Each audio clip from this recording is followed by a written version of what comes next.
जय श्री कृष्ण। आज हम बात करने वाले हैं एक ऐसे ग्रंथ की जो न सिर्फ हमारे देश में बल्कि पूरी दुनिया के लिए जीवन का दर्शन बन चुका है। यह ग्रंथ है भगवद गीता। गीता कोई साधारण किताब नहीं है, यह जीवन का दर्पण है जो हमें हमारे अस्तित्व, कर्तव्य और लक्ष्य के बारे में गहराई से सोचने पर मजबूर कर देता है।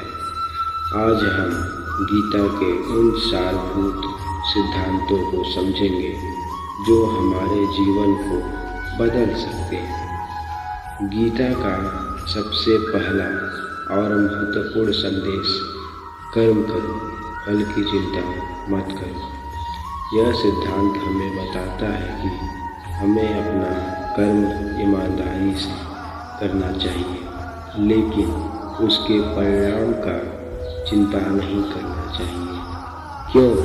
क्योंकि परिणाम हमारे हाथ में नहीं है, लेकिन कर्म हमारे हाथ में है। उदाहरण, मान लीजिए आप एक विद्यार्थी हो।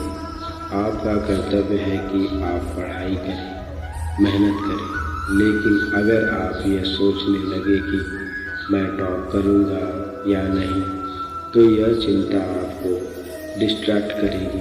गीता कहती है बस अपना कर्म करो, बाकी ऊपर वाले पर छोड़ दो। गीता में भगवान कृष्ण अर्जुन से कहते हैं, मन ही मनुष्य का सबसे बड़ा दोस्त और दुश्मन है। अगर मन को वश में कर लिया जाए तो यह आपका सबसे बड़ा सहायक बन जाता है, लेकिन अगर मन आपके वश से बाहर हो जाए तो यह आपका सबसे बड़ा दुश्मन बन जाता है।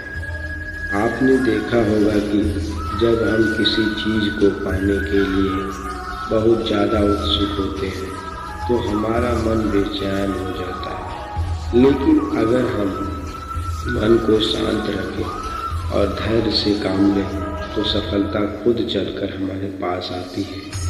गीता हमें सिखाती है कि अहंकार हमारे विकास में सबसे बड़ी बाधा है। जब हम ये सोचने लगते हैं कि मैं सब कुछ कर सकता हूँ या मैं ही सही हूँ, तो हम अपने आप को सीमित कर देते हैं। गीता कहती है अहंकार को त्यागो और ईश्वर के प्रति समर्पण करो।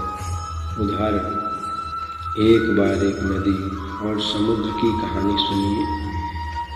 नदी को लगता था कि वह बहुत बड़ी है, लेकिन जब वह समुद्र से मिली तो उसे एहसास हुआ कि वह तो बस एक छोटा सा हिस्सा है। यह अहंकार का त्याग है। गीता हमें बताती है कि जीवन का असली उद्देश्य सिर्फ धन, यश या सुख पाना नहीं है। जीवन का असली उद्देश्य है आत्मज्ञान प्राप्त करना, यानी खुद को जानना और खुद को पहचानना। जब तक हम खुद को नहीं जानते, तब तक हम दुनिया को भी नहीं जान सकते।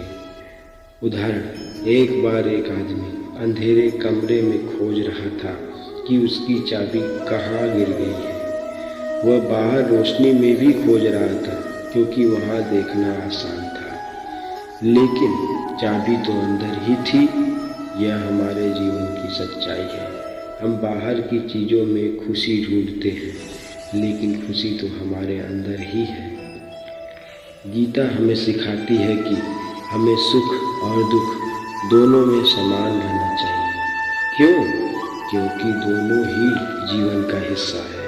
जो आज सुख दे रहा है, कल वही दुख भी दे सकता है। इसलिए हमें किसी भी स्थिति में विचलित नहीं होना चाहिए। उदाहरण, एक बार एक किसान के पास एक घोड़ा था। लोगों ने कहा तुम भाग्यशाली हो।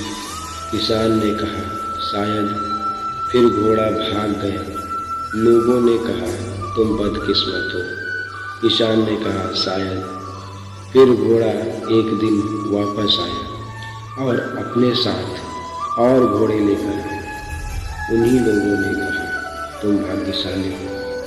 किसान ने फिर कहा शायद यही संभव है। गीता हमें बताती है कि ईश्वर पर विश्वास और समर्पण ही हमें सच्ची शांति दे सकता है। जब हम अपने कर्मों का फल ईश्वर को समर्पित कर देते हैं तो हमारा मन हल्का हो जाता है और हम जीवन के हर संघर्ष से आसानी से निकल जाते हैं। उदाहरण, एक बच्चा जब अपने पिता के कंधे पर बैठता है तो उसे कोई डर नहीं लगता। वह जानता है कि उसके पिता उसे सुरक्षित रखेंगे। ठीक वैसे ही जब हम ईश्वर पर विश्वास करते हैं तो हमें किसी चीज़ का डर नहीं रहता। गीता हमें याद दिलाती है कि यह शरीर नश्वर है, जो आज है कल नहीं होगा। इसलिए हमें इस शरीर और दुनिया के मोह में नहीं फंसना चाहिए। हमें उस परम सत्य की ओर बढ़ना चाहिए जो अमर है। उदाहरण, एक मोमबत्ती जलती है लेकिन एक दिन बुझ जाती है, लेकिन उसकी रोशनी हमेशा के लिए याद रह जाती है। यही जीवन की सच्चाई है। हमें अपने कर्मों से ऐसी रोशनी छोड़नी चाहिए जो हमेशा के लिए याद रहे। गीता हमें क्या सिखाती है? गीता हमें जीवन जीने का सही तरीका सिखाती है। यह हमें बताती है कि हमें अपने कर्तव्यों का पालन करना चाहिए, मन को वश में करना चाहिए, अहंकार को त्यागना चाहिए और ईश्वर पर भरोसा रखना चाहिए। गीता हमें यह भी याद दिलाती है कि जीवन एक यात्रा है और हमें इस यात्रा को पूरी ईमानदारी और समर्पण के साथ जीना चाहिए। तो दोस्तों, अगर आपको ये वीडियो पसंद आया हो तो प्लीज़ एक लाइक कर दें और हमारे चैनल को सब्सक्राइब कर लें। अगर ऐसे ही आपको विज्ञान की बातें जानना पसंद है तो कमेंट करें कि आपको अगला वीडियो किस पर चाहिए, क्योंकि ज्ञान बांटने से बढ़ता है। इस वीडियो को जितना हो सके उतना शेयर करें। धन्यवाद। जय श्री कृष्ण।